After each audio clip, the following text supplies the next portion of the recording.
Exactly. Okay. Shit. Look, it's fine. It's fine. We're good to go, Todd?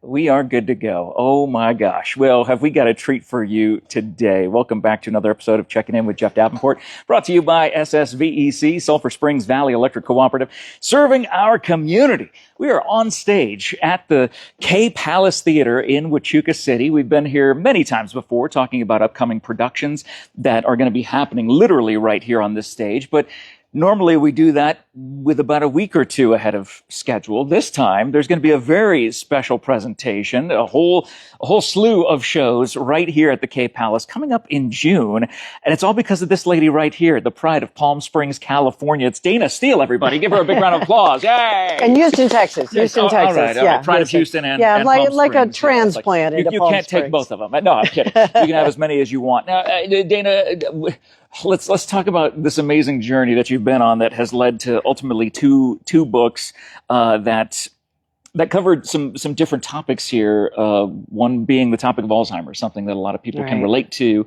and in their journey with family members or friends who have struggled with it.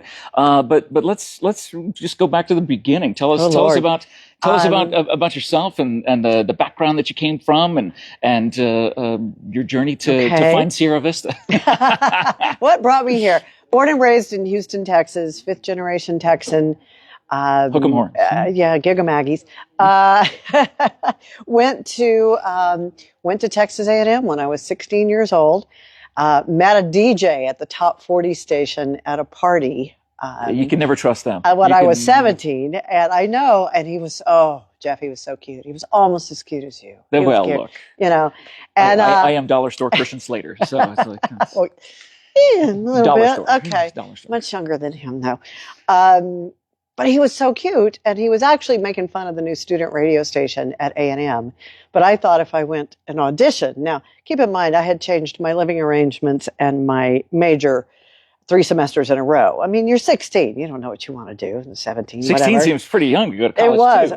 But man, I had an apartment, a car, and a college ID, and a boyfriend and a band. I was having a great time. But anyway, broke up with the boyfriend and the band. Met this cute DJ. Thought if I auditioned for the student radio station, he would think I was cool and ask me out. I auditioned. I got to tell you, when I got in that booth and I closed the door and put on the headphones, I knew I was home. I had found it.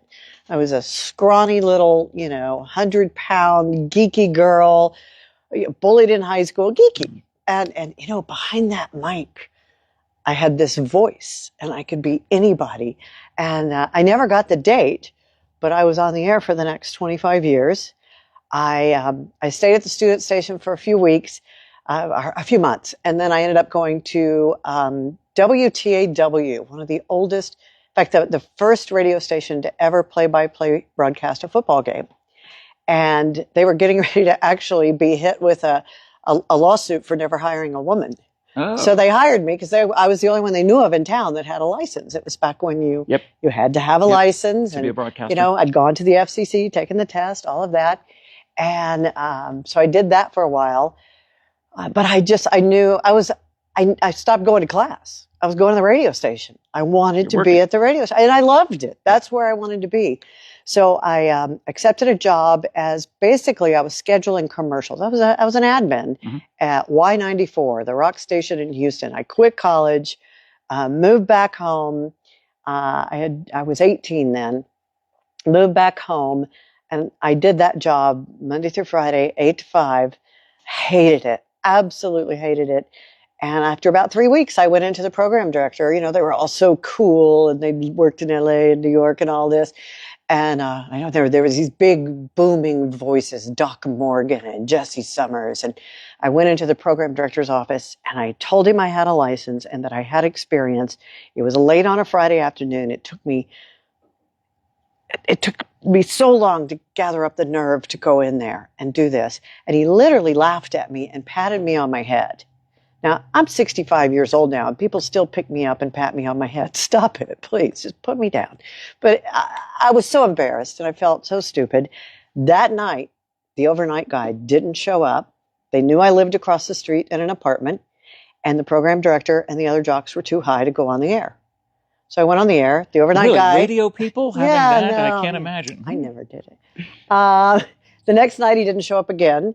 So I got his job. So Monday through Friday, 8 to 5, I was still an admin scheduling commercials on the logs. And then the overnight. And then Friday, Saturday, Sunday, I was on the air from midnight to 6. And this is back when radio was live, more live than it was tracked. Oh, yeah. Oh, no, it was all, all live. And about 6 months later, they changed to Disco 94. Oh. 1979, Disco 94. And all these big Doc Morgan, Jesse Summers, these jocks, they either quit or got fired because of their attitude. And so I went from secretary overnights on the weekends to, I think they gave me middays, Monday through Saturday. And just from there, I ended up going to a big top 40. I was one of the top 5 top 40s in the country, music director at 19. And then eventually, August of 1982, I ended up on the station I grew up listening to with the jocks I grew up listening to. And I was fortunate. They were all very welcoming. And I ended up staying at that station for almost 17 years. Amazing. Which is like radio to stay. It's true. In your own hometown the whole time. And it was spectacular. I tried to do television because I always thought I wanted to do that. I left in the middle of all this at some point because I thought I'm going to move to LA and try acting for a living. And that didn't work out. And I came back and they doubled my salary. So I was like, okay, well, this is good. Somewhere in all of this, I met a really cute NASA pilot, married him, had some kids. And then you get the diagnosis. I'm sorry, but your mother is well into the stages of Alzheimer's. And your life changes. How long ago was that? Mom was diagnosed in March of 2013. They think she hid it very successfully for 5 to 7 years with Post-it notes, thus the logo. She passed away in October of 2015. The book came out the end of 16 or first of 17. This book that we're talking about right here is Surviving Alzheimer's with Friends, Facebook, and a really big glass of wine. Yeah. A lot of dark humor. Well read. You think you're smart until you hear the words your mom has Alzheimer's. And you think you know what it is, and then you realize it's different for everybody. It is the most bizarre journey you will ever be on. It is beyond sad and depressing, but I found humor. And I actually took the chickens away. I got so tired of calling people saying mom has Alzheimer's. I just didn't want to say it one more time. I couldn't say it one more time. After I called my husband and my sons and my cousins and my aunts and my uncle, I can't. So I just went on Facebook. I thought, I'm just going to put, mom has been diagnosed with Alzheimer's. And if I make some of her friends mad, I'm sorry. But this is a woman who never met a stranger. She knew everybody. And I woke up the next morning to hundreds of messages from friends, from family, from strangers saying, me too, my mom, my dad, my grandmother, my aunt. And I was like, why did I not know this? So I always advise people, find yourself a support group.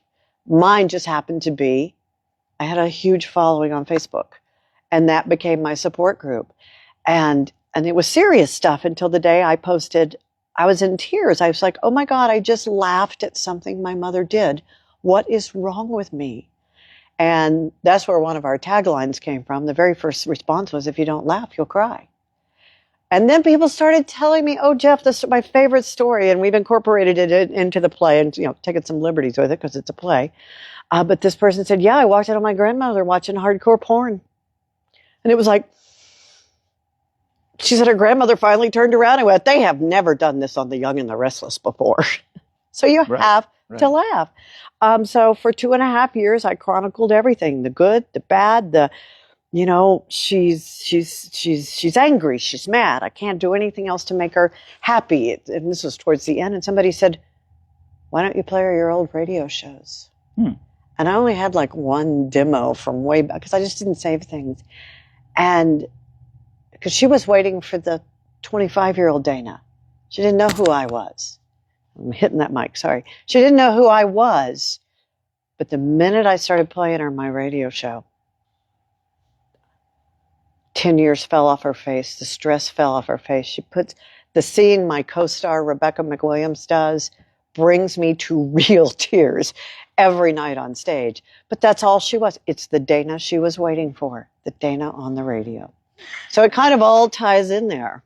And at what point do you realize that obviously, this book chronicling all of that can become something else? I mean, you're a creator, you're a creative, I love content. Yeah, exactly. And you do something in several different ways. I mean, radio to book to stage. Podcast. Exactly. How does it all transfer to becoming what will ultimately be seen right here at the Cape Palace Theater? I'm a speaker. I've been a very successful business speaker in business conferences, 2, 5, 10,000 people. But I just kept thinking, is it another speech? Is it a one-woman show? Kind of like, you've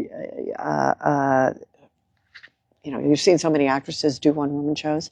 But I, again, go back to that time I didn't become an actress in LA, so I just assumed I would never be an actor. I just tucked that little dream away. And just met a friend of mine who wrote one of my favorite plays of all time, Always Patsy Cline. And Ted and I were having lunch, and he had invited a young director. He thought we should know each other. And I told her, I don't know. I think this is a play. I think it's a book. I think it's something. And she was like, that's nice. So you have to assume everybody said to her, I think my book is a play. Of course. But I sent it to her because my mother trained me well. You always send a handwritten note. So nice to meet you. Yeah. Here's the book. Somebody always knows somebody who needs it. Still does. And about 2 weeks later, she called me and she goes, I've taken a bunch of your posts and put them in draft form. I think it is something. So fast forward to now, we've done, our first performances were in Houston. Our last performances were in Palm Springs. Somewhere in the middle, we've done 3 readings in New York and several workshops, and rewritten excuse my language, the damn thing 111 times. Nobody told me that's what you do when you do a play. And after my last reading in New York, they were like, this is so good, but okay, the Dayna character needs to stop talking to the audience, and we need to take all the Facebook posts out, and it's too repetitive. It's about Alzheimer's. Yeah. Of course it's repetitive. Yeah. And I made an executive decision. I came home and I called Tommy Kelly, who owns this amazing theater, and my friends Barry and Tess Nelson, who are real involved with the theater, and said, because they had come to see it in Palm Springs. And I had told them, oh, no, we're working with people in New York. We're going to Fringe in Scotland, all this. And when I saw the business model for Fringe and the West End in New York, where no one makes a dime, but they spend hundreds of thousands, I'm a businesswoman. I was like, this doesn't seem. But anyway, it doesn't make dollars. It doesn't make sense. Right. There. So I called them and I said, are you still interested? And before I could even get that last word out, they were like, we're booked 2 weeks in June. And I'm so excited. I didn't know what to expect. We just arrived yesterday, saw the theater for the first time a few hours ago. I'm already walking the stage, doing scenes. It's perfect for what we do. And, I tell people it's not a play. It is a love letter to caregivers that you are not alone and you are doing a good job. And there is no right way or wrong way to do this. I mean, there is no manual that tells you what to do when your mother goes, I hate these clouds, and make them go away. What? And all the crazy, and when your mother says, I'm sorry, what's your name? You know that's coming. And my reaction was really odd because I'd been told by 100 people, she's going to forget your name. And when she did it, it was so matter of fact. And being the personality, my mother always, she fed everybody. I never got to run away when I was a teenager because everybody ran away to our house. Mom took care of everybody. And when she said, what's your name? She immediately followed it with it. She knew she was saying something that might upset me. But she said, I'm just getting old. And I said, oh, that's okay. Me too. It's Dayna. And she goes, oh, yeah. I love my dog. I was like, great, thanks. So she remembered the dog, not me. But I think it's important for caregivers, young, old, if it's your parents or it's your spouse or it's your brother, whatever. Caregiving is the most lonely thing. I'm a people person. I have never felt so alone in my life as I did.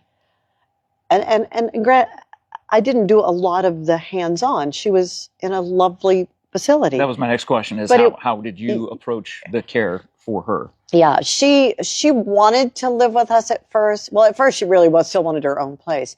But we were in a Frank Lloyd Wright inspired home that was all concrete blocks and brick and slate and 5 different levels on a lake with a pool. You can't do that. Yeah. And as soon as we found out it was Alzheimer's, then it just progressed into memory care. I don't even know where I was going with that, but yeah, I mean, there's no right or wrong. And the one thing I didn't expect doing this play is every night when it's over and I come down into the audience to meet people and sign books and talk to people, it's an hour-long therapy set. It's an hour-long support group because people want to talk to me and they want to tell me their stories, or they just want to say thank you, because it is the loneliest thing. You just don't know if you're doing it right. You don't know if you're doing it wrong. You're racked with guilt. I mean, I still get these incredibly strong feelings of guilt that Mom didn't live with us. And I know she couldn't. I had teenage boys. I had a husband who was flying for NASA who was gone 2 weeks out of the month. I mean, there was just so much. I knew she couldn't live with us. But even to this day, I have those moments where I think, could I have done better? And then I remind myself, oh yeah, I do a whole play and wrote a book. I did the best. So that's what I want people to walk away with is you did a good job, or you're doing a good job, or when you have to do it, you'll do a good job. The old saying is comedy equals tragedy plus time. Mm-hmm. Being able to put all of that in here and somehow bring some levity to such a serious topic, how is that empowering to someone who's maybe going through it? Or laughter is the best medicine. Laughter. There's my mom strung high-end pearls for 37 years. I never wanted any of those pearls because I was a rock chick. I don't wear pearls. What are you, new? No. A friend of mine who's bought several strands of pearls from my mom over the years actually surprised me with these pearls 2 days ago at lunch. And I just sobbed at the table because I didn't have any of her pearls, but she was good. She was good. And one of the last things she and I were really able to do together was I bought a bunch of these beads. And we sat there and strung as much as she could.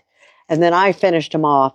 And I remember her, and it's a scene in the play now. She leaned over one day and she said, she took her hand very gentle and she said, "Did I make those?" And I was so scared, Jeff. It's like, okay, she's an Alzheimer's patient. If I say the wrong thing, I'm going to set her off. But she taught me not to lie. So I said, "No, ma'am, you did." Or I did. And she went, "Oh, thank God they look like shit." Bless your heart. Which, if you're not from Texas, bless your heart is not a nice thing. Right. Bless your heart is like, do you see her haircut? Bless her heart. Yeah. Yes. Bless your heart.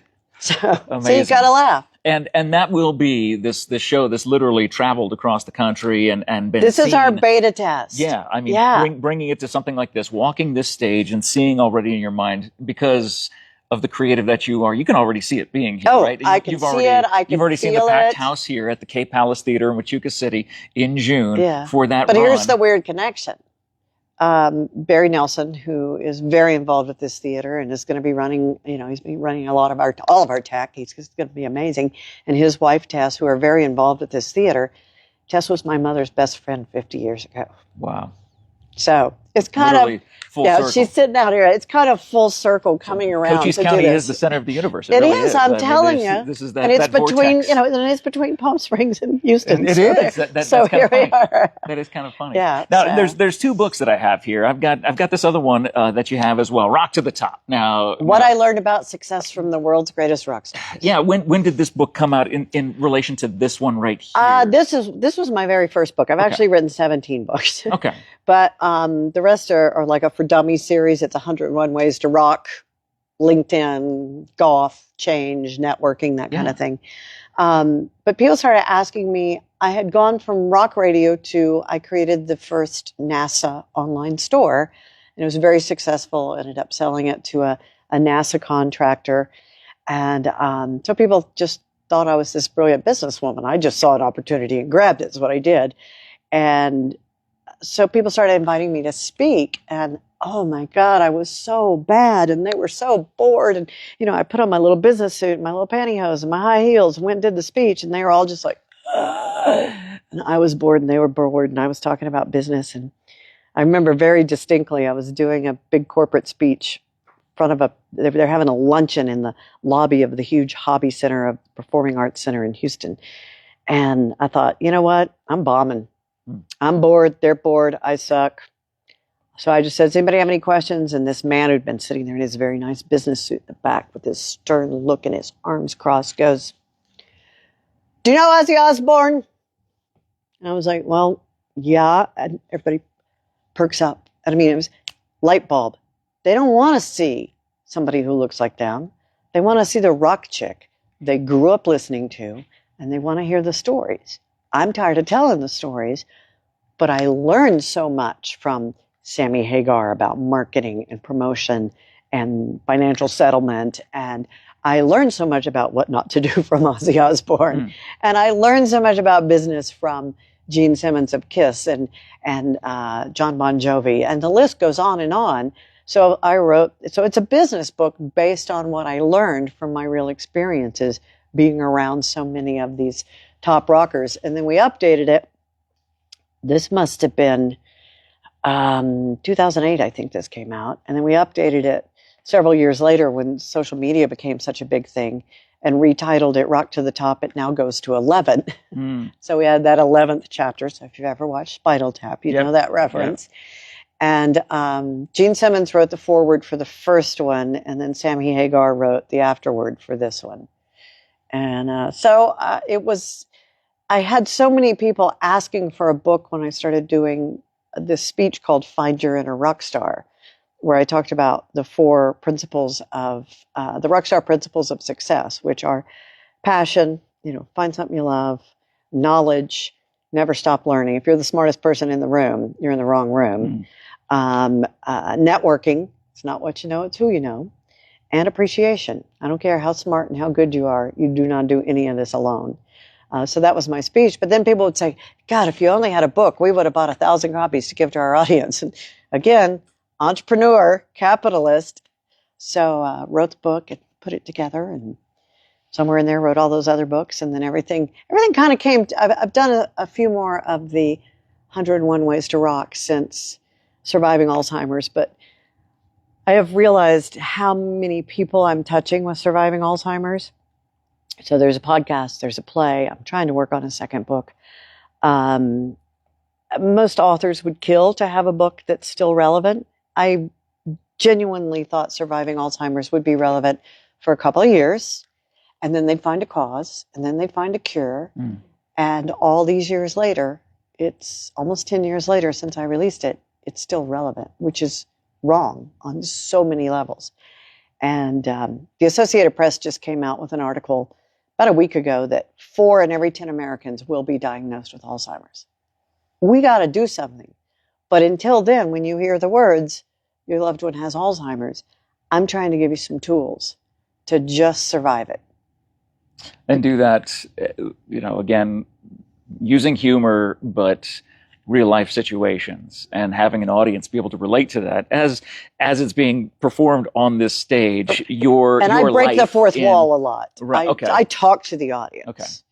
Because that's what I do. Yeah. I mean, you and I are used to talking to an audience. Right. I can't not talk to the audience. I feel like I'm ignoring them, which I guess means, I'm not your typical actress.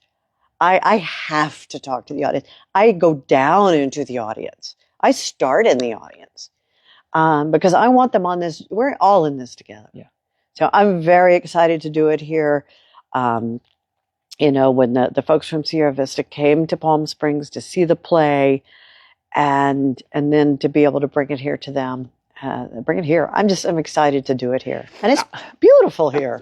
How do you balance all of it? I mean, from radio to author to public speaking to productions. What is that? To being a wife and a mother, and well, I finally got rid of the kids. Okay, good. That's they're grown, debt free, and nobody's asked for money since before COVID. So I'm taking that as major success in parenting.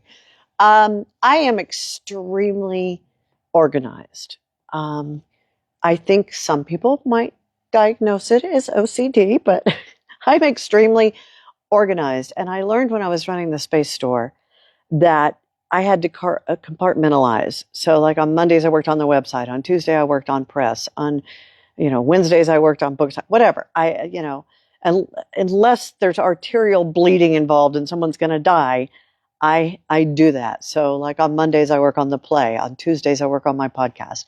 On Wednesdays, I work on my speeches. On Thursdays, I'm writing a movie script. So I work with my partner on the movie script. And then on Fridays, I do personal things. So unless it's something that needs immediate attention, like I owe Kelly, the owner of the theater, he needs some descriptions. He needs some quotes. He needs some things. And you're not going to get them till next Monday because that's the folder it's in. That's your day. That's your day. And unless someone's going to die, I'm not moved to that because I have too much going on. And I know that if I just stopped everything and focused on one thing, a radio show, just the surviving Alzheimer's, just the movie script, maybe things would happen faster. But you said it earlier, I'm like you. I like creating content. I like being creative. And I love the stage. I love being on the stage. I just don't understand people that don't. It's a very different form of interaction with people. Obviously, being a radio person myself, you understand that, you got the cans on, you got the mic in front of you, you light it up and you just go. The Facebook Cool FM platform with 40,000 followers, Todd's behind the camera. He's the man, he's the myth, he's the legend behind the camera putting this whole thing together. And you know that people are watching, people are sharing, people are interested in what's going on in the community. But there's something about live performance. I find they're all the same to me. Radio, podcast. I jumped on social media really early on, initially to find out what my kids were doing. What is this thing they're on? And people are like, why do you post so much? Why are you on so much? I said, to me, it's just another form of radio. It's another way of sharing information and laughter and what to do when the hurricane hits and what to do when the earthquake, it's immediate communication with the people around you. And the best advice I ever got from a program director early on, anytime I would say, it's cold outside, how are all of you? Anything like that, he would hotline me. That hotline would start ringing and he'd say, you used plural again. And his lesson was always, I don't care if you're speaking to a live audience. I don't care if you're on stage introducing the band. I don't care if you're on the air. I want you to always speak as if you're speaking to your best friend, Christy. Yep. Because everybody has one set of ears and one brain and one heart and one soul. And they want to know you're talking to them. Yeah, the individual. Yeah. So I approach all of it, whether it's an audience of 10,000 or 10. I speak as if I'm speaking to one person because I am. Yeah. And this, the play, fortunately and unfortunately, is something too many people can relate to. Rosalind Carter said once, there are only 4 kinds of people in the world, the former First Lady. Mm-hmm. Those who have been caregivers, those who are caregivers, those who will be caregivers, and those who need a caregiver. And you may be all 4 at some point in your life, so. Without giving too much away or any NDAs that you might have signed, is the movie you're working on, is it about this play? It is a combination of the two. Of these 2 books? Yes, I will tell you that to the much. Top and Surviving Alzheimer's. Yes, it is. I can't say too much. I know, yeah, and that's. But it is a creation of my rock years and rock brain in an aging community. Being able to translate something from the stage to the screen is not always the easiest to do. Even if you look at most recently Wicked, which is a Which is two, well, two and it's a half actually hour play. it's actually based on the real book, Yes. which they took liberties with in Wizard of Oz. Yes. But Well, that's why I think it's one of the greatest written of all time, because it's looking at it from a different angle. But you take a stage production of Wicked that's 2.5 hours runtime, where part one of the movie is 2.5 hours right, alone. You know, they hired him to originally write the stage play, the musical, the book for the musical. Right. And he did, and it was like, 6 hours long. And Yeah. they were like, no, this is a musical. It can only be 3 hours long. And he's like, those are all the details. So they're literally using what he wrote for the original Wicked the musical for the movie, because they had to leave so much out in the stage play. And that's my point. Would there be more detail, or at least be able to do more things in a full theater, fully produced production versus the stage? Or how do you see them? Or do you see them as two different entities? It's two different things. Yeah. Okay. The script I'm writing, the film script, which we've also written as a TV series, totally different, but it does combine the stage, screen, TV. You got a little bit of everything. Dayna. But Come it's like my 28-year-old, who is a stage manager for musicals on Broadway. I was telling him why I've decided to do this, because I don't want to change it. I think it's good the way it is, and I think they're turning it into something totally dark and unhelpful to take it to a bigger stage on Broadway or Fringe. And I don't want to do that. I intended this as something to help caregivers, and I'm not going to raise $200,000 of other people's money that will see no return. Again, if it doesn't make money, it doesn't make sense. Right. And but it's like he said, if Netflix comes and wants to buy The Woman in the Mirror, you're going to let them have it, right? And you're going to let them change it. Okay. Well, then, yeah, okay, maybe.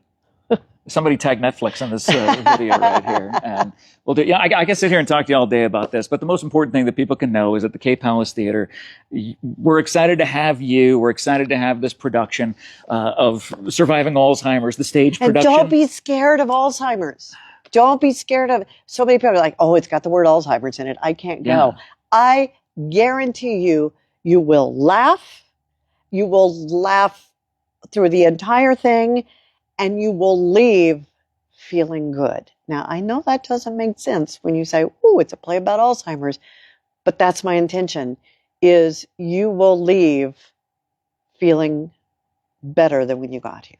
There's a reason why this production has been from coast to coast and done what it's done in the community that you've helped create, not just on social media, but at theaters, just like the Cape Palace in Huachuca City, where you can see that adaptation come to life right here on this very stage where we're sitting right now. Oh my God, you're so good. You're such a personality. personality. But being able to say, look, it's rubbing off on me, Dayna. It's rubbing off on me. I'm excited about this, and we know that you are as well. In the post description, what you can do is you can go to the Cape Palace Theater's Facebook page and make sure you're following them. This is something that's very important to do on social media, is to interact with all of these amazing people. And Dayna, where can people find you online? DaynaSteele.com, DaynaSteele, and I am way too much on Instagram, Facebook, LinkedIn, TikTok. I'll be following you on all those today. Dayna Steele.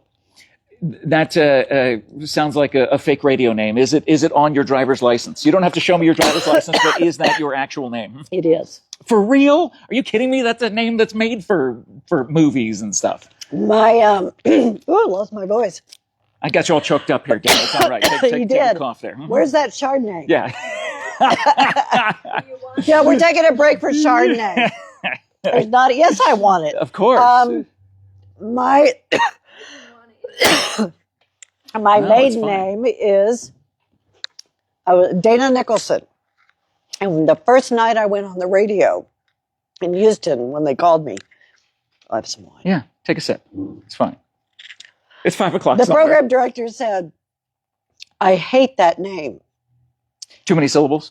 He said, I don't want you to use your real name. And it doesn't sound like a radio name. I want you to use Dayna Steele.